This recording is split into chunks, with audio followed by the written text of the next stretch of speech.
trajectoire que ces deux positions ont prise pour arriver à leurs biens finaux respectifs, eh ben on se rend compte qu'il y en a une qui est beaucoup plus smooth, ça se passe bien, on n'a pas souffert, alors qu'il y en a une où on a relativement souffert et puis on a eu peut-être de la chance, ou peut-être que c'est ce qu'on attendait, néanmoins on a eu beaucoup de pertes, et ensuite rapidement on a eu un gain. Donc on est passé quand même sur quasi 400 € de pertes et on est remonté à 100 € de gain, on a coupé. Donc en fait, deux positions qui, en ne regardant que le point final, paraissent plus ou moins similaires, en réalité, quand vous les analysez, quand vous les backtestez, elles ne présentent pas du tout le même risque. Alors, une des façons que nous on fait, donc nous on rebackteste systématiquement les stratégies qui nous sont soumises, et si on devait faire, des fois on a des historiques qui ont 1000, 2000, voire 10 000 positions, ce serait difficile de refaire un par un, de regarder un par un ce genre de schéma pour les comparer. Donc on utilise un schéma qui s'appelle, j'ai pas trouvé le mot français, hein. Je le connais pas, je pense pas qu'il y en ait, qui s'appelle scatterplot. C'est un outil statistique qui permet en fait de mettre en évidence si la stratégie quand vous rebacktestez est bonne ou pas. Alors qu'est-ce qu'on fait dans ce scatterplot en fait? Pour chacune des positions, vous allez avoir une abscisse qui va vous donner le gain maximum que cette position a connu au cours de sa vie en fait, donc, du moment où elle a été initiée à sa clôture, et le maximum drawdown qu'elle a connu. Par exemple, si vous prenez cette stratégie, cette position elle était très mauvaise, puisqu'elle a généré très peu de gains, et en revanche elle a généré un maximum drawdown, donc une perte maximum de 3,50. Si vous prenez cette position, à l'inverse, elle était très bonne, dans le sens où elle a généré très peu de risques, donc très peu de drawdown, et un gain in fine qui a été très bon. Enfin, un gain maximum qui a été très bon. Qu'est-ce qu'on fait ensuite? Donc, on trace l'ensemble de ces points-là, qui correspondent à toutes les positions que vous retrouvez dans l'historique de trading. On trace une droite qu'on appelle une droite de symétrie. C'est-à-dire que tous les points qui se trouveraient sur cette droite auront pris autant de risques que ce qu'elles ont généré de gain. 1,50 de risque pour 1,50 de 1. 1 de risque pour 1 de 2. Enfin, 1 de risque pour 1 de 2. Et en fait, le but, c'est de regarder la population. Si on a la majorité des points qui sont au-dessus de cette droite de symétrie, c'est-à-dire qu'on a une asymétrie positive. On a généré plus de gains que de risques. Si on est plutôt de ce côté-là, on a généré plus de risques que ce qu'on a accumulé de gains. Donc encore une fois, là, c'est une façon de visualiser en une fois, c'est un outil qu'on utilise beaucoup, quelle est l'asymétrie qui est représentée dans cette stratégie. Vous voyez, on est toujours dans la recherche relative du risque qui a été pris, et la performance vient ensuite. Mais il y a cette recherche systématique de savoir est-ce qu'on est en asymétrie positive. Donc ça, c'est un graphique qui peut être compliqué à digérer quand on regarde la première fois. Mais c'est très, même vous en tant que trader, je pense, enfin, vous avez tous répondu à la question, vous tradez tous. Si vous avez la capacité d'analyser ça, a posteriori, c'est-à-dire qu'un jour vous vous posez et vous dites, voilà, ça fait 1 an que je fais du trading, essayons de regarder objectivement si, pour moi, personnellement, est-ce qu'il y a des pistes d'amélioration, est-ce que ce que j'ai fait est positif ou pas, au sens institutionnel du terme. Vous tracez un graphique comme ça, et vous allez voir directement, très simplement, en traçant cette droite, si finalement il y a des pistes d'amélioration pour vous, ou si vous faites déjà partie de la catégorie des gens qui ont un niveau institutionnel. Voilà. Donc, je ne sais pas s'il y a des questions, ou si ça a été assez clair. Sur JFD, par exemple, on peut avoir notre profil automatiquement. Alors, je pose cette question. Alors, c'est vrai que c'est pas encore disponible. C'est vrai que chez JFD Wealth, on ambitionne de le faire. En fait, le but, c'est vraiment, encore une fois, chez JFD, si vous connaissez un peu JFD, l'ADN de JFD, c'est vraiment de rendre aux investisseurs particuliers ou aux traders particuliers, de leur donner l'accès à des outils qui sont plutôt institutionnels, comme de la liquidité. Nous, la liquidité que vous retrouvez chez JFD Broker, c'est de la liquidité interbancaire. Chez vous effectuez une transaction chez JFD, vous avez derrière, vous pouvez demander le nom de la contrepartie qui a exécuté votre trade, donc ça sera peut-être Goldman Sachs, Société Générale, un ensemble de banques. On est un des seuls brokers à le faire, sinon le seul. Et le but de JFD Wealth, c'est un peu sur le même modèle, de dire voilà, il y a un ensemble d'outils institutionnels qui existent et qui ne sont pas du tout mis à disposition des investisseurs particuliers. Je veux dire, aujourd'hui, quand les seuls outils d'analyse que moi je connais, c'est finalement ZooTrade, TradeNC, je ne sais pas si vous êtes familier, c'est des outils qui sont très peu professionnels, qui axent beaucoup, encore une fois, sur les performances et qui donnent très peu de grains à moudre, parce que finalement, même dans leur business model, le but c'est que vous génériez le maximum de volume indépendamment de la performance que vous faites pour que eux gagnent de l'argent. Nous, c'est pas notre modèle. Le modèle, c'est que vous continuez de progresser comme finalement, plus vous avez d'encours, plus vous allez traiter, plus tout le monde est rémunéré uniquement sur la façon dont vous traitez. Le but, c'est que vos encours progressent de façon... de vous donner tous les outils pour que vos encours progressent de façon stable, mais en croissance à travers le temps. Donc voilà, donc c'est pas encore quelque chose qui est disponible chez JFD. Encore une fois, bon, on peut le faire ponctuellement, sur demande, en fonction de la caractéristique de la personne, mais c'est un projet qui est à l'étude, de vraiment, pour la première fois, offrir aux investisseurs particuliers cette technologie qu'on a développée, dont on se sert en interne pour étudier donc, le comportement soit des traders, soit des gestionnaires, et de la mettre vraiment à disposition sous forme d'une plateforme, donc facile d'utilisation, en expliquant tous ces critères-là, pourquoi la gestion du risque doit être vraiment au cœur de la sélection. Et sur les backtests aussi Pardon ? Sur les backtests aussi, ce sera... Oui, ça sera disponible, voilà, exactement. Donc ce genre de graphe, ça sera disponible. C'est vraiment un projet qui reste embryonnaire, c'est encore vraiment à l'étape d'étude. C'est développé en interne, mais ça reste un outil en interne. Pour le mettre après à disposition de tout le monde, c'est un peu plus compliqué, puisqu'il faut passer par des interfaces et tout ça, mais c'est vraiment quelque chose qu'on utilise. Donc voilà, donc là on a focus sur les risques. C'était vraiment la partie la plus importante. Encore une fois, il n'y a pas de liste exhaustive, je vous ai donné un bref aperçu de ce qu'on fait, mais ça vous donne des idées et des pistes de réflexion. Et si par la suite vous avez des questions, à ce qu'on est bienvenu. Une autre analyse aussi qu'on prend en compte, c'est l'effet de biais. Alors je vais essayer d'expliquer ce que c'est. Si je ne regarde pas ça, souvent on a l'habitude de dire, voilà, on a un rallye de fin d'année. Qu'est-ce que ça veut dire? Ça veut dire que le mois de décembre est positif, investissant en décembre. Donc moi j'ai pris arbitrairement, j'ai pris le S&P sur une période allant de 1960 à 2015. J'ai regardé le mois de décembre et j'ai effectivement constaté que 63% des mois étaient positifs. Donc, je peux me dire à partir de ce moment-là, si je n'essaie pas de chercher si je procède pas à l'analyse de biais, je me dis effectivement c'est un mois qui est positif, investissons au mois de décembre. Or en fait, si je prends un peu de recul et que je me dis attention le mois de décembre, bon ok, mais pourquoi pas n'importe quel mois?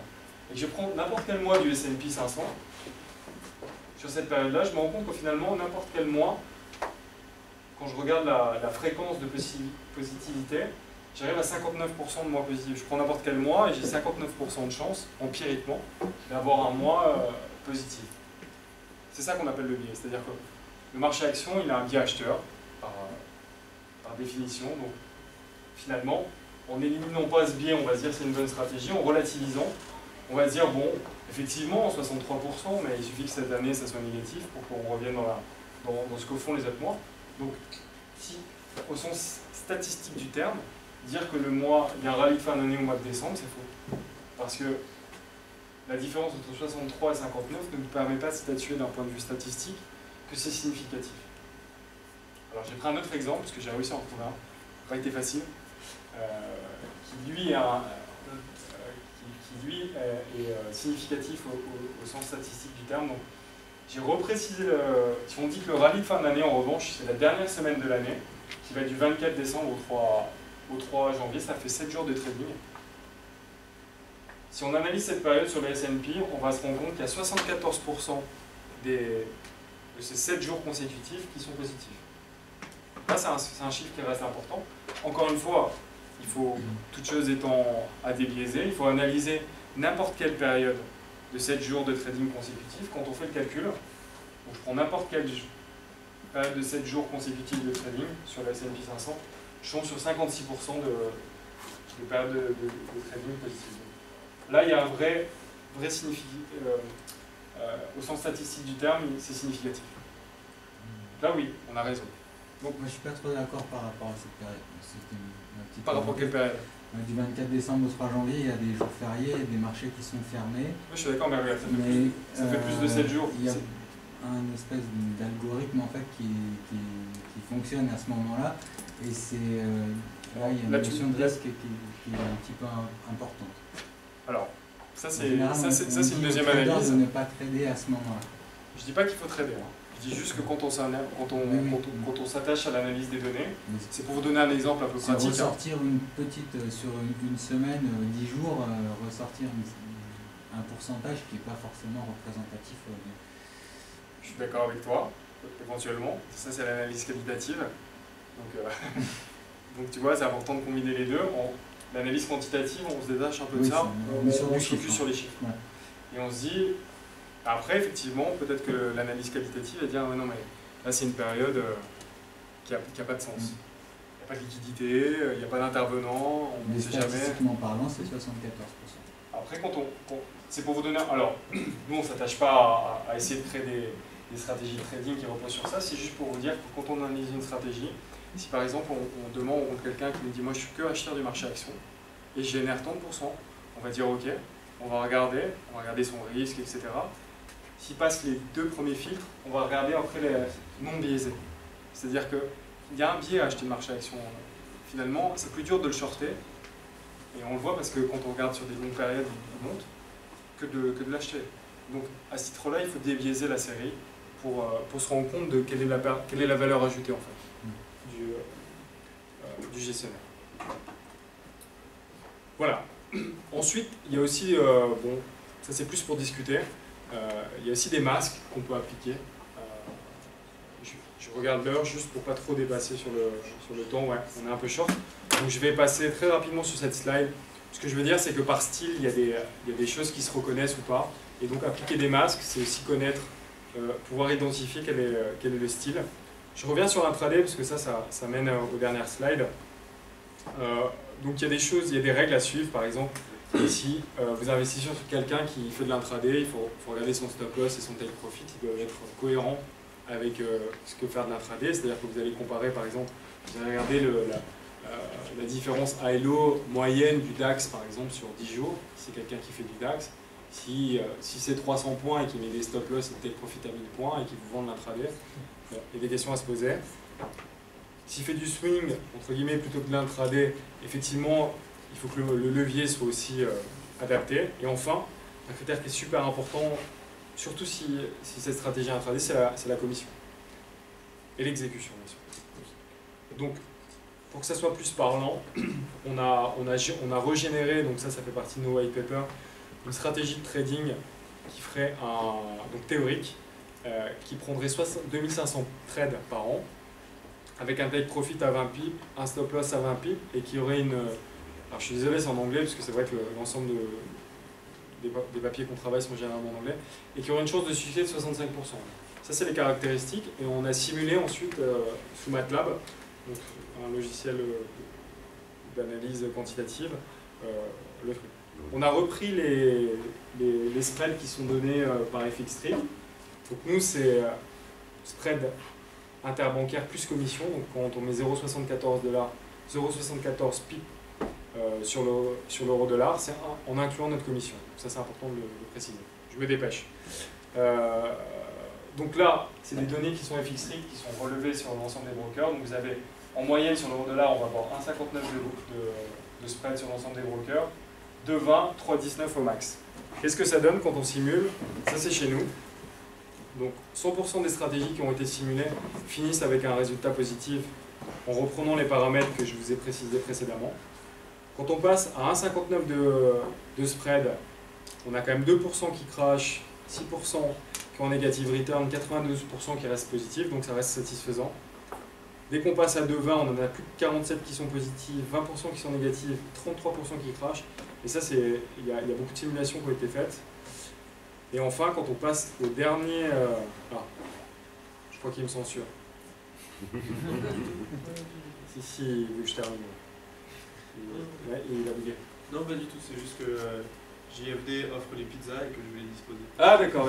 Non, mais le PC en lui-même, il a bugué là. Le PC a planté. Ouais. Non, je parlais pas de toi. Il a faim. Ah, voilà, c'est bon, super. Et donc enfin, quand on simule avec 3,20 pips, ce qui est très élevé sur l'euro-dollar, j'en conviens, mais ça fait partie du broker le pire, on a 1% en positive return, 5% en negative return et le reste à cracher. Donc, encore une fois, vous avez un trader qui peut avoir une super stratégie s'il n'a pas le bon environnement, les bons paramètres, et c'est à vous, en tant qu'investisseur, de le contrôler. Il y a très peu de chances que ça se finisse bien. Voilà, là j'ai remis, pour corroborer ce qu'on disait, j'ai remis une matrix JFD qui vous montre que sur l'euro-dollar, donc pour des trades de size inférieur à 10 lots, donc c'est quand même correct, 10 lots ça fait 1 million, vous avez en moyenne, donc vous avez un spread qui est je sais pas où, mais qui est un bon spread. Je vous invite à vérifier sur la, sur la plateforme directement. C'est très important, et ça c'est vraiment unique dans l'industrie. Je ne fais pas partie du brokerage, mais je sais que c'est quand même très important. On a seulement 0,02% de rejection. C'est-à-dire que quand vous êtes passé un trade chez nous, il y a très peu de chances qu'il soit rejeté, 0,02%. Donc c'est quasi zéro. Ensuite, on a, ça se voit pas là, mais ça c'est le slippage. On a 48,55% des ordres qui ne sont pas slippés, 15,39 qui sont slippés négativement, donc ça c'est défavorable pour vous, mais 38 qui sont slippés positivement.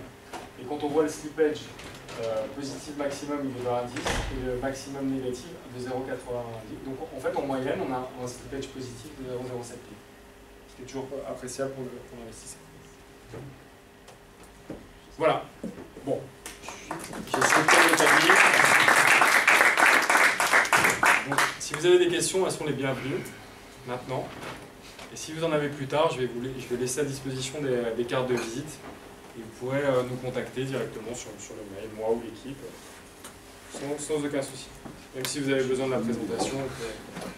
Juste par curiosité, est-ce qu'il y aura quelqu'un qui a une stratégie qui voudrait présenter, pas au meet-up, mais qui voudrait faire tester par JFD Wells, qui aurait développé quelque chose qui peut-être que ça respecte ces critères?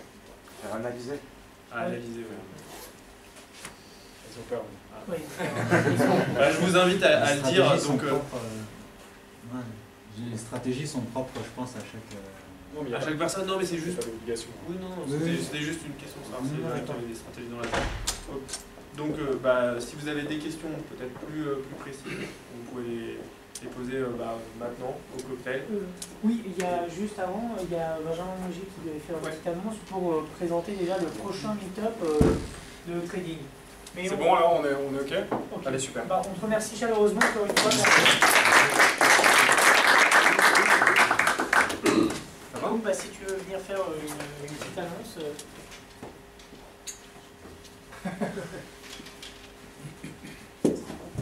Déjà, je voudrais remercier Anthony pour sa super présentation. On n'a pas l'habitude de voir des présentations comme ça et je trouve ça bien d'avoir un professionnel qui traite vraiment pour le coup et qui n'est pas juste analyste, qui nous montre comment les professionnels travaillent, parce qu'on n'a pas forcément l'habitude ni même l'occasion d'avoir quelqu'un qui nous propose des enseignements de cette qualité et qui le fait vraiment au quotidien. Donc ça fait super plaisir et j'espère que vous en avez pris vraiment conscience, que c'est super cool de sa part de nous proposer ça. D'ici un mois à peu près, donc c'est ETX Capital, une société à Londres, un broker, qui va proposer la prochaine conférence. Et je me suis dit, pourquoi ce ne serait pas vous qui choisirez le thème? Alors bien sûr dans une liste que je vous proposerai, parce que je ne fais pas d'analyse technique personnellement, je fais plutôt tout ce qui va être volume et chartiste. Ou même si vous voulez par exemple avoir des cours plus académiques, parce que je suis professeur à l'ECE et à l'ESCE, sur par exemple le CAC 40, le DAX ou même les indices en général, ou plutôt le Forex, comment ça va marcher mathématiquement et comment les produits ils vont se comporter. Ça va être à vous de choisir le thème et je pense que ça peut être pas mal si vous êtes plus impliqué, qu'il y ait peut-être plus de personnes du coup qui viennent. Et voilà, et si vous voyez la vidéo sur YouTube, n'hésitez pas à mettre en commentaire. Je pense qu'on fera un petit sondage sur le site de Money Push pour voir la conférence dont vous avez envie. Voilà, j'espère que ça vous fait plaisir et qu'on aura de bonnes suggestions pour la prochaine fois. Voilà. Super. Merci. Bravo. Merci.